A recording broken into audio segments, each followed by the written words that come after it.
আসসালামু আলাইকুম সবাইকে স্বাগতম আমাদের এইচএসসি আইসিটি নতুন একটা লেকচারে। আজকের লেকচারে আমরা খুব বেসিক একটা জিনিস পড়াবো, কিন্তু এই বেসিক জিনিসটা যদি আমি না পড়াই আমার এই চ্যাপ্টারটা পড়ায় একটা তৃপ্তি পাইতাছি না। আমরা দৈনন্দিন জীবনে সবসময় জানি যে 9-এর পরে 10 হয়, ডেসিমেল সংখ্যা পদ্ধতি যে আমরা ব্যবহার করি, 9-এর পরে 10 হয়, 10-এর পরে 11 হয়, কিন্তু এটা কীভাবে হয় কিংবা বাইনারির ক্ষেত্রে 0-1-এর পরে 10 কেমনে হয়ে যায় এটা আমরা কেউ জানি না ভালোভাবে। এই জিনিসটা আজকে আমরা বোঝাবো, এটা খুব একটা বেসিক জিনিস। তো আমি এটার নাম দিয়েছি the increasing rule of number, মানে সংখ্যা যে বৃদ্ধি পায় একের পর এক, এটা কীভাবে বৃদ্ধি পায় এটা বোঝাবো আজকের ক্লাসের মধ্যে আমি খুব বেসিকভাবে। সো খুব সহজভাবে বোঝাবো। তবে এই জিনিসটা বোঝানোর জন্য আমি কয়েকটা টার্ম আগে আপনাকে বোঝাই নেব, যে এই টার্মটা যদি আপনি বোঝেন তারপরে আপনি আস্তে আস্তে বুঝতে পারবেন। প্রথমে হলো সংখ্যা পদ্ধতির যে আমরা যে সংখ্যা পদ্ধতি ব্যবহার করি, আগের সংখ্যা পদ্ধতি এবং পরের সংখ্যা পদ্ধতি, মানে আগের সংখ্যাটা এবং পরের সংখ্যাটা আমরা কীভাবে বাইর করব। যেমন আমরা জানি, যদি দেখি আগের সংখ্যা, আগের ও পরের সংখ্যা,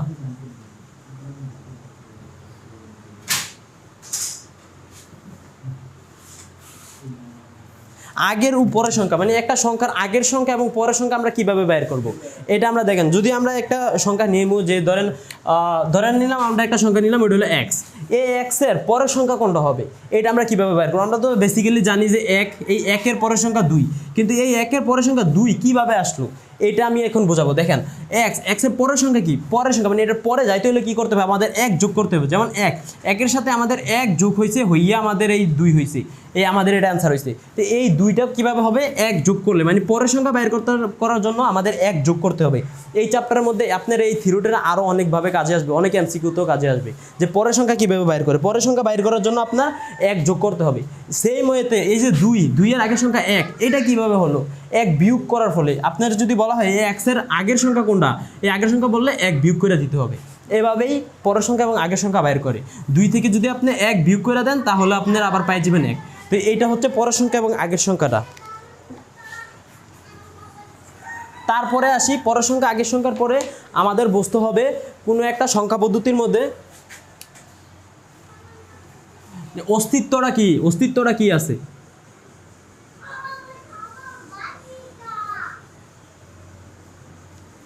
অস্তিত্ব আমরা জানি, আমি যে আগের ক্লাসগুলোতে করাইছি, ক্লাস 1, 2, 3 মোট করাইছি 3টা ক্লাস। এই 3টা ক্লাসের মধ্যে বলছি যে কোন ক্লাসের মধ্যে অস্তিত্বগুলো কী থাকে, মানে কোন সংখ্যা পদ্ধতিতে কয়টা অঙ্ক আছে। যেমন ডেসিমেলের মধ্যে আমরা জানি যে 1 থেকে 9, তারপরে আর কোনো সংখ্যা পদ্ধতি নেই। এই 10টা সংখ্যা পদ্ধতি মিলাইয়া আমাদের বাকি সংখ্যা পদ্ধতিগুলো তৈরি হয়। ঠিক সেমভাবে বাইনারিতে 0 এবং 1, এবং আমাদের অক্টালের মধ্যে 0 থেকে 7, এভাবে হেক্সাডেসিমেলে 0 থেকে F পর্যন্ত, এভাবে আমাদের সংখ্যা পদ্ধতিগুলো অস্তিত্ব। কিন্তু আমি যদি বলি 10 কিন্তু হেক্সাডেসিমেলের মধ্যে একটা সংখ্যা হিসাবে অস্তিত্ব নাই। 10 যদি আপনি একটা সংখ্যা ধরেন তাহলে কিন্তু অস্তিত্ব নাই। কিন্তু আমি যদি দেখি 1 এবং 0, এই দুটোটা আলাদা আলাদাভাবে হেক্সাডেসিমেলের মধ্যে আছে।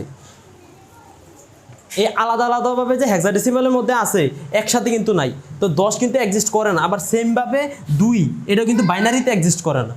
তো এইভাবে আমার দেখতে হবে যে অস্তিত্ব আছে কিনা। এটা আমি যখন এক্সাম্পল দিয়ে আপনার বুঝাই দেবো, আমি প্রত্যেকটার বেলা ডেসিমেলটা দিয়ে বোঝাবো, কারণ ডেসিমেলটা আমরা খুব ছোটোবেলা থেকেই একেবারে ভালোভাবে পড়তেছি। ডেসিমেল সংখ্যা পদ্ধতিটা আমরা ছোটোবেলা থেকে এটা আমাদের সাথে রিলেটেবল হয়ে আসতেছি। যখন আমি এইটা দিয়ে আপনাকে বোঝাবো তখন আপনি খুব ভালোভাবে বুঝতে পারবেন যে আসলে হইতেছেটা কি। তাইলে যখন আমি ডেসিমেলটা দিয়ে বোঝাবো, তারপরে আমি যখন অন্য সংখ্যা পদ্ধতিটাতে যাব তখন আপনি খুব ভালোভাবে বুঝতে পারবেন। এই জন্য ডেসিমেলটা দিয়ে বোঝাবো। এই অস্তিত্বটা বোঝানোর পরে আমাদের বুঝতে হবে স্থানীয় মান। কোনো একটা সংখ্যা পদ্ধতির অস্তিত্ব বোঝানোর পরে আমাদের বুঝতে হবে যে স্থানীয় মান, ওই সংখ্যা পদ্ধতিটার যে স্থানীয় মান অবশ্যই এটি যেহেতু পজিশনাল সংখ্যা পদ্ধতি, তো স্থানীয় মান সবগুলোর আছে। পজিশনাল সংখ্যা পদ্ধতিতে বাকিগুলোতে জাস্ট একটা প্রতীক দেওয়া থাকে।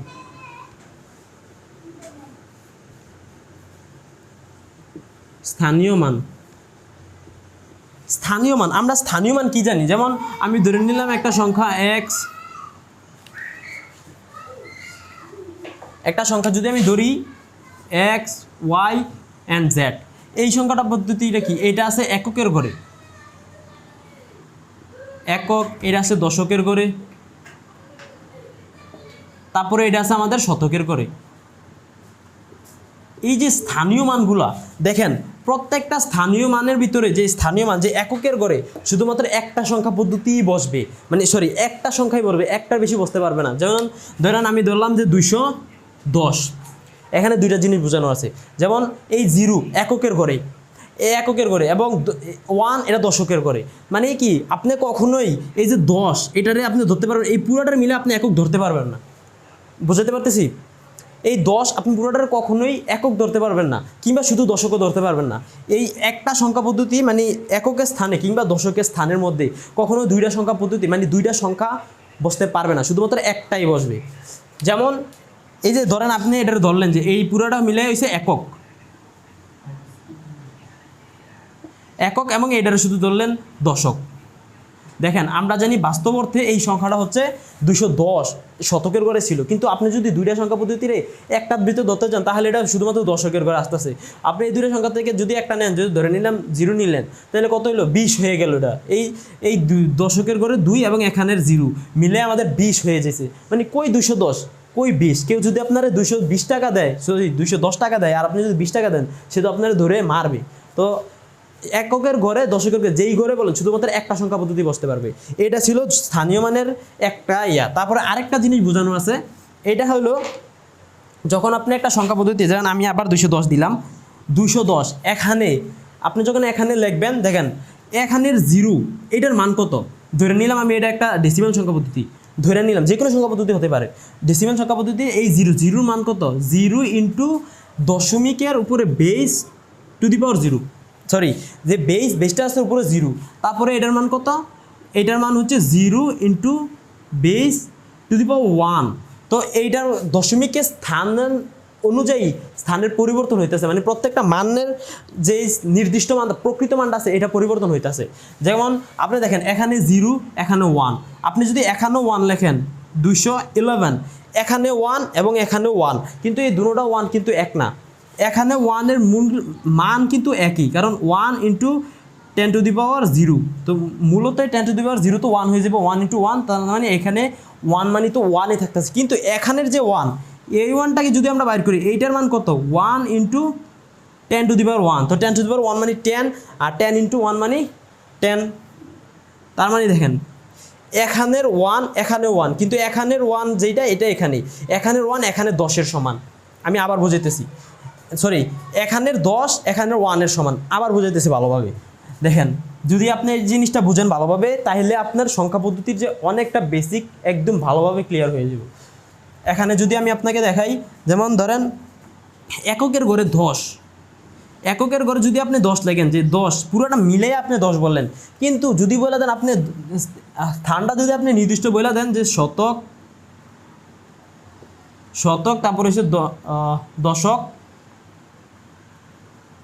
তারপর হচ্ছে একক, আপনি যদি বলে দেন যে এই বাকিগুলোতে কিছুই নাই, শুধুমাত্র দশকের ঘরে একটা 1 দেন, তার মানে কি, এই দশকের ঘরের 1-এর মান কত আমরা এই যে দেখছিলাম, কিন্তু এখানে দশকের ঘরে 1-এর মান কিন্তু 10।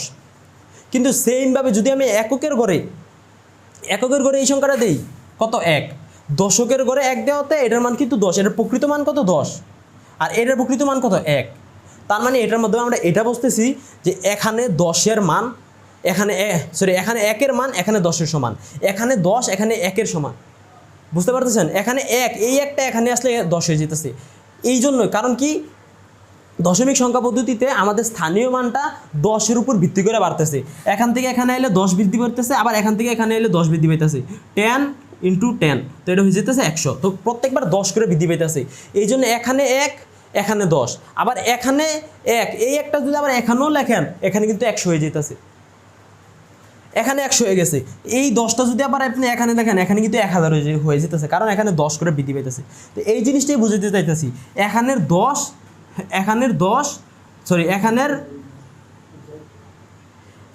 1 এখানের 10-এর সমান, আর এখানের 10 এখানের 1-এর সমান। সেমভাবে যখন আপনি বাইনারি অক্টালে এইগুলোতেও যাবেন, এগুলোতেও কিন্তু এভাবেই কাজ করে। আমি ওইগুলো বুঝাবো যখন আমি মেইন এক্সাম্পলটা দেখাইতেছি, তখন আপনি সেমভাবে যখন আমি ডেসিমেলটা বুঝাইলাম, আপনি এটা কিন্তু বুঝতে পারলেন যে এখানে 10 দশকের ঘরে 1 থাকলে মানে আমরা এটা 10 ধরে নিই, কিন্তু এককের ঘরে যদি আমরা 1 থাকে তাহলে এটা কিন্তু মান একই। এই 1 এখানে আসলে 10 হয়ে যায়, তার মানে কি এখানের 1 এখানে 10-এর সমান। একটু হালকা হালকা বুঝছেন, এটু তো এনাফ, এটা বেশি বোঝা লাগবে না, যখন আমি অঙ্কটা করাবো তখন বুঝলেই এনাফ। এগুলো পরীক্ষা আসবে না, তবে এইগুলো যদি আপনি পারেন তাহলে ক্লাসের বাকিগুলো থেকে আলাদা হয়ে থাকবেন। বাকি ছাত্ররা থেকে শুধু যে মুখস্থ করবেন এটা না, ছাত্র দেখেন এখন আমি দশমিকটা নিলাম, সবার আগে দশমিকটা দিয়ে দেখাই। দশমিক সংখ্যা পদ্ধতিতে কত? 1 সবার প্রথম সংখ্যা, মানে 0 তো আছে, 0 পরে কত? 1। আচ্ছা আমি 0 দিয়েই দেখাই। 0 আমি কি বলছি, এটার পরের সংখ্যা, এটার পরের সংখ্যা কত হবে এটা আমরা বাইর করবো কীভাবে? 0 পরে 1 আসলো, এটার পরের সংখ্যা বাইর করার জন্য আমি বলছিলাম কি, পরের সংখ্যা বাইর করার জন্য আমাদের প্লাসের 1 দিতে হবে এবং আগের সংখ্যা বাইর করার জন্য আমাদের মাইনাসের 1 দিতে হবে। তো পরের সংখ্যা বাইর করার জন্য কি আমাদের, আমি এটা একটু নিচে লিখি তাহলে আমার একটু সুবিধা হবে, উপর দিয়ে একক দশকের ঘরগুলো লিখতে হবে। তো এটা যদি এখানে 0 হয় তার মানে এই ঘরটা কিন্তু একক, তারপরে এদিকে আসলে দশক, এটা আমরা জানি সবাই, তারপরে এদিকে আসলে শতক, হাজার, এদিকে যাই। তো যেহেতু এটা এককের ঘরে আছে এবং এটার পরের সংখ্যাটা আমি যোগ করতে হবে 1 দিয়ে, আমি এদিকে দেখাইতেছি 1 দিয়ে যোগ করলে কত হবে? 0-র সাথে 1 যোগ করলে আমাদের 1 হয়। তারপরে আমাদের দ্বিতীয় ক্রাইটেরিয়াতে যেতে হবে, যে শর্তগুলোতে আছে, আমি লেখা দেব উপর দিয়ে শর্ত।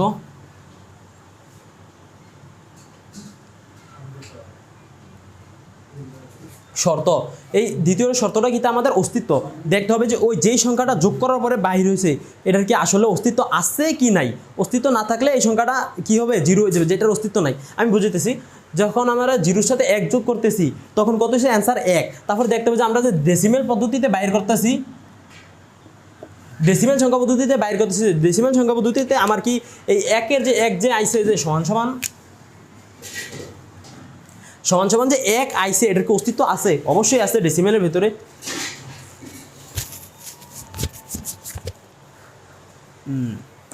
ডেসিমেলের ভিতরে অবশ্যই 1 সংখ্যাটার অস্তিত্ব আছে। তো তাহলে এটা সরাসরি বসা যাবে। এভাবে করতে করতে আপনি 1-এর সাথে কি আবার 1 যোগ করবেন পরের সংখ্যা বাইর করার জন্য, 1-এর সাথে 1 যোগ করলে কত? 2। এই 2 আবার এখানে বসে যাবে, কারণ কি এটা আমরা পরের সংখ্যা যোগ করছি, 2 যোগ করছি, তারপরে এটা কি 1 যোগ করছি, 1 যোগ করার কারণে 2 হয়েছে, 2 এইটার দশমিকের অস্তিত্ব আছে এবং এই সংখ্যাটা একটা এবং এককের ঘরে এটা বসতে সক্ষম। তো আমরা এটা এককের ঘরে বসে দেবো 2। এমনি করতে করতে যখন আপনি চলে আসবেন 9 নাম্বারে, 9 এরপরে অঙ্ক নাই, এরপরে কীভাবে বলবো? এখানেই আছে আমাদের যে মেইন প্রবলেমটা, এটা এখান থেকেই শুরু হয়, যে 9-এর পরে 10 কেমনে হয়ে গেল দেখতেছি। 9-এর ভিতরে যখন আপনি 1 যোগ করবেন তখন কত হয়? যোগটা তো আমরা জানি, যোগ করলে কত হয়? 10। কিন্তু এই 10টা কেমনে হইলো এবং এই 10টা কীভাবে ওই দিকে যায় এটা বলতেছি। প্রথমে বুঝেন 10 নামের কোনো সংখ্যা পদ্ধতি আমাদের নাই কেন? কারণ প্রথম যে আদিপুরুষরা যে গণনা করতো, আমাদের আদিকালের মানুষরা থিওরিতে পড়লে জানেন, তখন যদি তারা গণনা করতো তাদের বেশিরভাগ সময় গণনা শুরু হয়েছিল প্রথমে পাথর দিয়ে, তারপরে তারা আঙ্গুল দিয়ে গণতো। তো আমাদের হাতের আঙ্গুল কয়টা? 10টা। তো এই জন্য তারা যে 10 থেকে 0 থেকে গণনা করতো, 0 থেকে করার পর্যন্ত 9 পর্যন্ত আসে আর কোনো সংখ্যা পাইতো না। তো তার ফলে তারা কী করলো, এর পরবর্তীতে ডেসিমেল সংখ্যা পদ্ধতিতে যে 10টা সংখ্যা পদ্ধতিতে 10টা সংখ্যা বাইর করছে, এই 10টা সংখ্যা তারা এরপরে মিক্স করে বাইর করতে শুরু করলো, বাড়াতে শুরু করলো। তো এই জন্য 10-এর পরে আর 9-এর পরে আর কোনো সংখ্যা নাই। কিন্তু 10 সংখ্যাটা, এই সংখ্যাটা কি প্রথমে তো আমরা যোগ করছি, মানে প্রথম ক্রাইটেরিয়া আমাদের ফুল, হ্যাঁ প্রথম ক্রাইটেরিয়া আমাদের ফুল। তারপরে আমাদের দ্বিতীয় ক্রাইটেরিয়া, মানে শর্ত, যে দ্বিতীয় ক্রাইটেরিয়া 10 কি এখানে এক্সিস্ট করে? এক্সিস্ট করে না। তারপরে এটা আপনি আরেকভাবে দেখতে পারবেন, আমি বুঝাই। প্রথমে দ্বিতীয় ক্রাইটেরিয়াটা দিয়ে বুঝাই, আপনি এটা 2-3 ভাবে নিজের মতো করে ফিল করে, নিজের মতো করে একটা এক্সপ্লেনেশন বানাতে পারবেন, নিজের মতো করে বুঝা। প্রথমে আমি এটা দিয়ে বুঝি, হ্যাঁ অস্তিত্ব যখন আমাদের আসতেছে 9-এর পরে 10 এখানে এক্সিস্ট করে না এককের ঘরে, না এককের ঘরে এক্সিস্ট করে, কারণ এককের ঘরে আমরা সরাসরি 10 বসাতে পারবো না, কারণ এককের ঘরে আমি বুঝাই আসছি যে এককের ঘরে শুধুমাত্র একটা সংখ্যাই বসবে। সেমভাবে দশক, শতক, হাজার, সহস্র যতই বলেন না কেন সবগুলোর মধ্যে শুধুমাত্র একটা সংখ্যাই বসবে। তো একটা সংখ্যা বসানোর জন্য আমাদের এই 10 কিন্তু এখানে বসতে পারতেছে না, যে কারণে 10 দুইটা সংখ্যা এবং এই সংখ্যাটা এখানে অস্তিত্ব নাই। অস্তিত্ব না থাকার কারণে এখানে হয়ে যাবে 0। যেহেতু অস্তিত্ব নাই, কোনো কিছু অস্তিত্ব নাই মানে কি নাই, নাই মানে কি শূন্য, শূন্যতা নেই, শূন্য মানেও কিন্তু নাই। তো তার মানে কি অস্তিত্ব না থাকার কারণে এটা হয়ে যেতেছে 0 এবং এটা দশমিকের ঘরে বসবে না, অস্তিত্ব নাই এর জন্য 0। তারপরে এই 0 যে হয়ে গেল, এখানে কিন্তু 0 হয়ে গেছে, তার মানে কি এর সামনের ঘরে ডাইভার্ট হবে। সামনের ঘরে কত ডাইভার্ট হবে? দশকের ঘরে 1। এই জিনিসটার জন্যই আমি বুঝেছিলাম স্থানীয় মানের জিনিসটা। দেখেন এখানে 1, এখানে কত সমান? এখানে 10-এর সমান। আমি কিন্তু প্রথম বুঝেছিলাম, ধরেন আপনি লিখলেন 11, এই সংখ্যাটা হচ্ছে এককের ঘর, এটার মান হচ্ছে 1, এটা হচ্ছে দশকের ঘর, এটার মান হচ্ছে 10। তার মানে কি এই যে 1, এই 1 এটার মান 10, এই 10 এখানের 1-এর সমান। তো এই জন্য এই যে 10 এখানে এই যে এখানে 10 ছিল কিন্তু আমরা কিন্তু 10 বসাতে পারি নাই, কারণ এককের ঘরে 10 এক্সিস্ট করে না এবং ডেসিমেল সংখ্যা পদ্ধতিতেও এক্সিস্ট করে না। তো তার ফলে আমাদের এখানে আমি সরাসরি 10 বসাতে পারতেছি না। আপনি যদি এখন আপনার প্রশ্ন আসছে যে আমি ওখানে 10 বসাই দিলাম, সমস্যা কি? সমস্যা কি এটা আমি দেখাইতেছি। প্রথমত আপনি এভাবে সংখ্যা হিসাবে বসাতে পারতেছেন না, কারণ 10 কোনো আলাদা যে সংখ্যা এটা নাই, এক্সিস্ট করে না। আলাদা একসাথে জাস্ট এই দুইটা সংখ্যা এক্সিস্ট করে না, আলাদাভাবে 1 এবং 0 এক্সিস্ট করে। এই যে 1 এভাবে 0 এক্সিস্ট করে, কিন্তু একসাথে এক্সিস্ট করে না। 10 নামে কোনো সংখ্যা এক্সিস্ট করে না। 10 হচ্ছে কি একটা যৌগিক সংখ্যা, যেটা আলাদাভাবে দুইটা মৌলিক সংখ্যা মিক্স হয়ে একসাথে হয়েছে। তো এখানে 10 এক্সিস্ট করে না, তো এক্সিস্ট না করলে এটা কি হবে? 0 হয়ে যাবে। এখানে 0 হয়ে গেলে এই যে এখানে 0, তো তার মানে কি এখানের 0 এখানে 10-এর সমান। কারণ কি এখানে যদি আপনি 10 বসান, যেমন আমি ধরলাম 10, এখানে 10 যদি বলা এই এককের মান এটা কত? 0, আর এইটার মান কত? 10। তো আমি যে এখান থেকে 10 না বসাই এখানে আনতেছি, এখানে 1 বসাতেছি। কেন বসাতেছি? কারণ এখানে 10-এর সমান, মানে এককের ঘরে 10-এর সমান, এই ঘরে 1 এইখানে 10-এর সমান, এখানে 1। এই যে দেখেন এখানে 10-এর সমান, এই যে দশক, এই দশকের 10 এবং এককের 1 দুটোটা কিন্তু সমান। কারণ আপনি যখন এককের ঘরে 10 বসাবেন, তার মানে যে 10 এবং এককের ঘর থেকে যখন এটাকে আপনি আবার বসাইতেছেন দশকের ঘরে, দশকের মধ্যে 1 বসাইলে আমরা এটা ধরে নিই যে এই ঘরের ভেতরে যেহেতু 1 আছে, তার মানে এটার মান 10। তো এই কারণে এখানে এটা আমরা 1 বসাইছি। আবার আপনি যখন বসাবেন, যেমন এটার সাথে এর পরের সংখ্যাটা বের করতে চাইলে কিন্তু আবার এটার সাথে 1 যোগ করবেন। 1 যোগ করলে কত হবে? এই 0-র সাথে 1 যোগ করবেন। এটা কিন্তু আমাদের দশকের ঘরে, বুঝতে পারছি? এটা কিন্তু আমাদের দশকের ঘরে, এটা 0 কিন্তু আলাদা। যদি আমি 1 যোগ করি তাহলে এটা কত হবে? 0-র সাথে 1 যোগ করলে কত হবে? 1। তো এখানে তো 1 তো এক্সিস্ট করে আলাদাভাবে, তো 1 বসে দেবো। তারপরে এই যে এখানে 1, এখানে 1 থাকবে। এভাবে যেতে যেতে যখন আপনি যাবেন 19-এর ভিতরে, এবার যেতে যেতে যখন আপনি 19-এর ভিতরে যাবেন, তখন দেখবেন আবার আরেকটা সমস্যা হয়েছে। তখন দেখবেন আবার যখন আপনি 1 যোগ করবেন পরের সংখ্যা যাওয়ার জন্য, 1 যোগ করলে কত হবে? 9-এর সাথে 1 যোগ করলে 10 হয়ে যাব। এই 10 যে হয়ে গেছে, 10 কিন্তু আপনি কিন্তু এখানে আবার 10 বসাতে পারতেছেন না, কারণ 10 এখানে এক্সিস্ট করে না। আগে যেটা বসেছি, তো 10 এক্সিস্ট না করলে এখানে 0। তারপরে এই এখানে 10-এর সমান এখানে 1, তো এখানে আবার 1 বসাবেন। তো এখানে 1 বসাইলে এই যে এটা যে যোগ হবে, এই দূর দেখা জানি, আচ্ছা এই যা বোঝা নেই, এই যে এখানে যে 1 বসালেন, তো এখানে 1-এর সাথে এটা যে ডট, কিন্তু এখানে ডট দিয়ে আসছে, এখানে 1, এই 1-এর সাথে যে যোগ হইব, তো 1 যোগ হইলে কত হয়? 2। এটা কিন্তু দশকের গলা আলাদাভাবে যোগ হইতেছে, দশকের ঘরের মধ্যে তো আলাদাভাবে যে যোগ হয়েছে 2 কিন্তু এক্সিস্ট করে দশমিকের করে, তো এই জন্য এখানে 2 বসাই দিবেন। 20। তো এইভাবে যেতে থাকলে আপনি এরপরে এই থিওরি দিয়ে যেই কোনো সংখ্যা পদ্ধতি, যেই কোনো সংখ্যা বাইর করতে পারবেন। যে আপনারা যদি বলেন না 199, এরপরে কত হইলো, এরপরে 200 কীভাবে হইলো, তো এইভাবে আপনি বসাবেন যে 9-এর সাথে 1 যোগ করার ফলে 10 হয়েছে। যেহেতু 10 বসতে পারবে না, এক্সিস্টেন্ট নাই, এই জন্য এটা হচ্ছে 0। তারপরে আবার হইতেছে 1, 10-এর যে 1, এই যে দশমিকের ঘর থেকে যে নিয়ে গেছেন যে 1 থাকতেছে দশমিকের ঘরের, এই 1 যদি আবার এটার সাথে যোগ হয়, আবার এটা 10 হয়ে যেতেছে, আবার এক্সিস্ট করে না 0। তো তারপরে যেহেতু আবার 1 থাকতেছে, এই 1 যদি এখানে যোগ করেন তো এটা হয়ে যাবে 200। তো এটা কীভাবে হলো? 200 যোগ করার ফলে এটা এবার আপনি যে কোনো সংখ্যা ব্যাখ্যা আপনি দিতে পারবেন। আমি দিলাম ডেসিমেলেরটা। এখন আসে আমাদের মেইন প্রবলেম। ডেসিমেলেরটা তো আমরা জানি সবাই,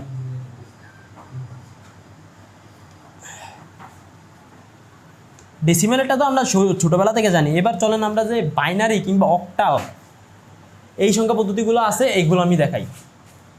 দেখেন অনলাইন ক্লাসের একটা সুবিধা কি, আপনি যতবার মন চায় ততবার দেখতে পারতেছেন, আপনি এটারে যতবার পারেন ততবার দেখতে পারতেছেন, আপনি স্পিড আপ করে দেখতে পারতেছেন, রিভাইজ দিতে পারতেছেন। আমি চাই আপনি এই সুযোগটা নেন। এই কারণে আমি এই জায়গাটার জন্য আলাদাভাবে একটা ক্লাস নিতেছি, আপনি যেহেতু এই জায়গাটা ভালোভাবে বুঝতে পারেন। আপনি যেহেতু অনলাইনে আপনার সুযোগ আছে, আপনি এই ফ্যাসিলিটিসটা পাইতেছেন যে আপনি আলাদাভাবে বারবার করে ঘুরে ঘুরে আপনি বারবার করে টাইম না স্কিপ করে 1 সেকেন্ড আগে পিছিয়ে যেভাবে মন চায় আপনি দেখতে পারতেছেন। আমি চাই আপনি এই সুযোগটা নেন এবং এটার বেনিফিটটা আপনি পান, তার ফলে আপনি এটা ভালোভাবে বুঝতে পারবেন। একবার যদি দেখে না বুঝতে পারেন 2-3 বার দেখেন এবং নিজে নিজে ভাবেন যে কী পড়াইছিলাম, তো পারবেন ভালোভাবে। তখন এখন আমরা ধরি ডেসিমেল আমরা পড়াইছি, এখন আমরা ধরেন বাইনারিতে যাইলাম। বাইনারিতে যাইলে বাইনারি আমার সংখ্যা আছে কটা? 0 এবং 1। এরপরে আমার কোনো সংখ্যা নাই। তো এরপরে যখন আমি 1-এর পরে 1 যোগ করলাম, হ্যাঁ পরের সংখ্যা যাওয়ার জন্য, প্রথম ক্রাইটেরিয়ার জন্য 1-এর সাথে 1 যোগ করলে কত? 2। কিন্তু 2 তো বাইনারিতে এক্সিস্ট করে না। 2 এক্সিস্ট না করলে আমাদের কত বসাতে হবে? যেহেতু এক্সিস্ট করে না, তো এককের ঘরে 0। এখানে 2 এর ক্ষেত্রে প্রথমে কিন্তু আমরা ডেসিমেলের ক্ষেত্রে পড়াইছিলাম, এই জন্য বলছিলাম এককের ঘরের এক, দশকের ঘরের এককের ঘরের 10, এককের ঘরের 10 দশকের ঘরের একের সমান। কারণ দশকের ঘরে এক বসাইলে আমরা জানি এটার সাথে যেহেতু একের সাথে আবার বেস টু দি পাওয়ার 1 গুণ হবে, তখন এটার মান 10 হয়ে যাইব। কারণ আমরা জানি এটা যে দশকের ঘরে এক সমান এটার। তো এইভাবে যদি আমি ব্যাখ্যা করি দেখাই, তো তার মানে কি এককের ঘরের 10 দশকের ঘরের একের সমান। এটা ছিল কোন সময়? ডেসিমেলের সময়। যখন আমরা বাইনারিতে আসবো তখন আমরা এইভাবে যেভাবে আমি ওই ব্যাখ্যাটা দিছিলাম বাইনারির ক্ষেত্রে সেম ব্যাখ্যা হবে, শুধুমাত্র আমাদের যে সংখ্যাটা ওইটা চেঞ্জ হবে। ওই সংখ্যাটা চেঞ্জ হলে কত হবে? আমাদের এই 2, আমাদের ক্ষেত্রে বাইনারির এককের 2 এর সমান দশকের ঘরের 1। বুঝতে পারছেন? আপনি দশমিকের জায়গাটা আবার চেঞ্জ করেন, মানে রিপিট করে দেখতে পারেন। আবার এখন আমি বলতেছি আবার এই ঘরের 2 এর সমান এই ঘরের 1, দশমিকের মতো করে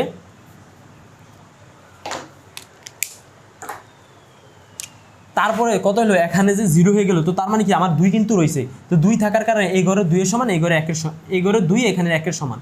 কারণ কি এটা দশমিকে চলে যাচ্ছে। এইবার এটা দেখাই কেন, এখানে 1 আমি দেখাই কত, এখানে 1 ইন্টু বেস কত, বাইনারির বেস 2, বাইনারির বেস, তারপরে এটার উপর কত দিবেন? 1, কারণ এখানে 0 তারপর 1। এটা কীভাবে 0 1 এভাবে বাড়তেছে এটা কিন্তু দেখো পরের ভিডিওতে, যখন আমরা দেখবো যে বাকি সব সংখ্যা পদ্ধতি থেকে কীভাবে ডেসিমেল আসবেন। তো 2 নম্বর ক্লাসে আমরা দেখেছিলাম, তৃতীয়তে আমরা দেখেছিলাম যে ডেসিমেল থেকে কীভাবে বাকিগুলোতে যাবেন। তো এখন আমরা দেখাবো যে পরের ক্লাসে যে বাকিগুলো থেকে কীভাবে ডেসিমেল আসবেন, তখন বুঝবেন যে কীভাবে এটা একের থেকে এভাবে বাড়তে 9 পর্যন্ত বা যত পর্যন্ত আপনার বড় সংখ্যা হয় তত হয়। তো এটা আমি এখন দেখাইতেছি না। তো এতটুকু মনে রাখেন যে এখানে 0 হবে, তারপর 1 হবে, তারপরে 2 3 এমনি বাড়বে, শতকের সময় 2, তারপরে হাজারের সময় 3 এমনি বাড়তে থাকবে।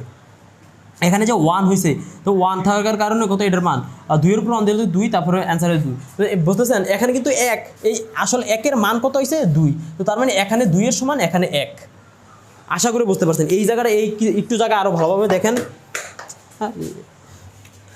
এই একটু জায়গা ভালোভাবে দেখেন, একেবারে ভালোভাবে বুঝতে যাবেন। তো আমি বসাইলাম, এখানে 2 হয়েছে, 2 এক্সিস্ট করে না, 0 রয়েছে, যেহেতু এক্সিস্ট করে না তার মানে 0 থাকার কারণে কিন্তু 2 কিন্তু আমাদের কাছে রয়েছে। তো এই 2 এসে বসবে দশকের ঘর, 2 আসা বসার কারণে কত? দশকের ঘর এককের 2, দশকের ঘরের 1 এর সমান সেম। তো তারপরে যখন আপনি আবার এটা যোগ করতে যাবেন, আবার এটার সাথে 1 যোগ করবেন, 1 যোগ করলে কত হবে? এটা 0-র সাথে 1 যোগ করলে 1, তো এখানে 1 বসে যাবে, আর দশমিকের ঘরে তো ঠিক থাকবে। তো তারপরে এমনি যাইতে যখন আপনি যাবেন আবার হ্যাঁ, তো এখানেই এটার তো শেষ প্রান্ত এখানে যখন আসবেন তখন আপনি আবার 1 যোগ করবেন, 1-এর সাথে 1 যখন যোগ করবেন তখন কি এই 1-এর সাথে 1 যোগ করলে, 1-এর সাথে 1 যোগ করলে কত হয়ে গেছে? 2 কিন্তু আবার হয়ে গেছে। 2 কিন্তু আবার এককের ঘরে এক্সিস্ট করে না, তার মানে কত? 0। এককের ঘরে 2 এক্সিস্ট করে না, কি তার মানে কি এখানে আবার 0, যেহেতু এখানে এককের ঘরে এক্সিস্ট করে না 0, তো তার মানে কি এখানে 2 কিন্তু রয়েছে। 2 যেহেতু এক্সিস্ট করে না, এই জন্য আমরা এখানে 0 বসেছি, এখানে কিছু থাকবে না, এই জন্য আমরা 0 বসে দিয়েছি। কিন্তু 2 কিন্তু আমাদের সাথে রয়েছে, অ্যান্সার কিন্তু আমরা 2 পাইছিলাম। তো এই 2টা আবার এখানে চলে আসবে, কিন্তু এখানে 2 এখানে আসলে কত হয়ে যাবে? 1 হয়ে যাবে। এই 1টা যখন এসে এটার সাথে আবার যোগ হবে, তো এটার অ্যান্সার কত হবে? আবার 2 হয়ে যাবে। তার মানে কি এখানে আবার 2 এক্সিস্ট করে না, যেহেতু এখানে করবে না, তার মানে এখানেও 0। তো তার ফলে আমাদের শতকের ঘরে চলে আসবে। আবার এখানে যেহেতু যে এদিক দিয়ে আবার আমরা একটা ঘর পারবো, এটা হলো শতক, যেহেতু আমাদের শতকের ঘরে চলে আসবে, তো তার মানে এখানেও 0, এখানেও 0, আরেকটা থাকতেছে কি আবার 2 থাকতেছে হাতে, কিন্তু আমাদের 2 রয়েছে এখনও। তো এই যে 2 থাকতেছে, এই 2টা আবার শতকের ঘরে আসতে কত যাবে? 1 হয়ে যাবে। মানে এখানে 2-এর সাথে যুক্ত হওয়ার কারণে এখানে কত বসছিল? 1 2 বসছিল। তো 2 এর মান, এখানে 2 এর মান কত? শতক। আমি বুঝাই আবার আসতে, আশা করি সাউন্ড ভালোই শোনা যেতেছে। এখানে 2, এখানে 0 বসে দিচ্ছি, 2 কিন্তু আমাদের কাছে রয়েছে। হ্যাঁ, তো 2 এখানে আসলে কত হয়ে যাবে? 1 হয়ে যাবে। 1 যোগ করলে আমাদের 2। হ্যাঁ, তো এই 2 এখানে এক্সিস্ট করে না, কারণ বাইনারিতে এই 2 এক্সিস্টই নাই। তো তার মানে এক্সিস্ট না করলে কি এখানে 0, তারপরে 2 কিন্তু আমাদের হাতে রয়েছে। এখন এখানে 1 যোগ করার ফলে 2 কিন্তু আমাদের হাতে রয়েছে। এই 2টা আবার যে এখানে আসবো, এখানে আসলে কিন্তু 1 হয়ে যাবে। এইটা কীভাবে 1 আসবে এটা আমি দেখাইতেছি। এখানে কিন্তু 1, এই 1টার মান কত? এই 1টার মান কত? 1 ইন্টু বেস টু দি পাওয়ার, এখানে কত? 0 1, তারপরে এখানে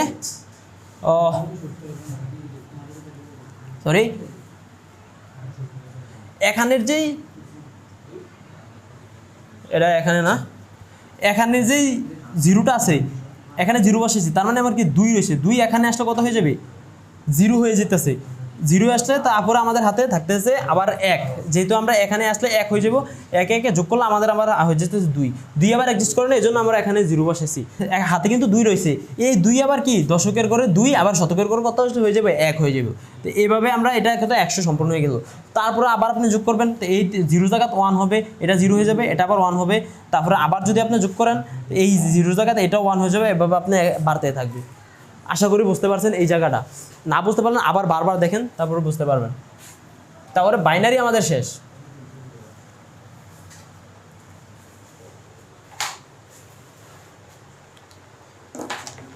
বাইনারির পরে কয় মিনিট হয়েছে, আর শেষ।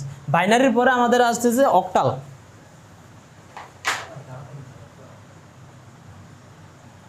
এই অক্টাল সংখ্যা পদ্ধতিতে আমার সংখ্যা এক্সিস্ট করে কত, 1 থেকে আমাদের 7 পর্যন্ত। 7-এর পরে যখন আপনি আবার 1 যোগ করবেন, 8 এখানে এক্সিস্ট করে না, তার মানে কি এখানে 0, যেহেতু এখানে 8 এক্সিস্ট করে না, এখানে 8 এখানে 1-এর সমান, তো এখানে 1 হয়ে যেতেছে 1। তারপর আপনি আবার এভাবে যোগ করতে করতে, যখন আপনি এভাবে যোগ করতে করতে আবার 17-তে যাবেন, 17-তে যাওয়ার পর আপনি আবার এখানে যোগ করবেন 1 যোগ করলে কত, এই 7 হয়ে যাবে 8। 8-এর জন্য কি এখানে 8 এক্সিস্ট করে না, তো 8 এখানে এক্সিস্ট না করলে কত, এখানে হচ্ছে 0, যেহেতু এখানে 8 এক্সিস্ট করে না তাই এখানে 0। তারপরে যেহেতু এখানে 8-এর জায়গায় 0 হয়ে গেছে, আমাদের কিন্তু 8 কিন্তু রইতেছে, তো এখানে 8 এখানে 1-এর সমান, তো এই 1 এসে এখানে কত হয়ে যাবে, 2 হয়ে যাবে। 2 তো ইয়াতে এক্সিস্ট করে, অক্টাল এক্সিস্ট করে, তো এই জন্য এখানে 20 হয়ে যেতেছে। তো এইভাবে খালি বাড়তেই থাকবে অক্টালের সময়। আবার এইভাবেই সেমভাবে আপনি হেক্সাডেসিমালেরটাও দেখতে পারবেন।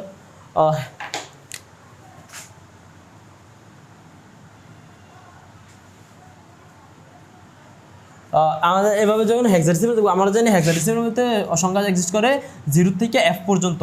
F এর মান কত, আমরা জানি F এর মান হচ্ছে আমাদের 15। এই 15-এর সাথে যখন আমরা 1 যোগ করবো কত হয়ে যাবে, 16। তার মানে 16 তো আমাদের এখানে কি জানি হেক্সাডেসিমালের মধ্যে এক্সিস্ট করে না, 16 এখানে এক্সিস্ট করে না, তো তার মানে এখানে কত হয়ে যাবে, 0, এবং এখানে 1 চলে আসবো, যেহেতু 16 এখানে 1-এর সমান হেক্সাডেসিমালের সময়।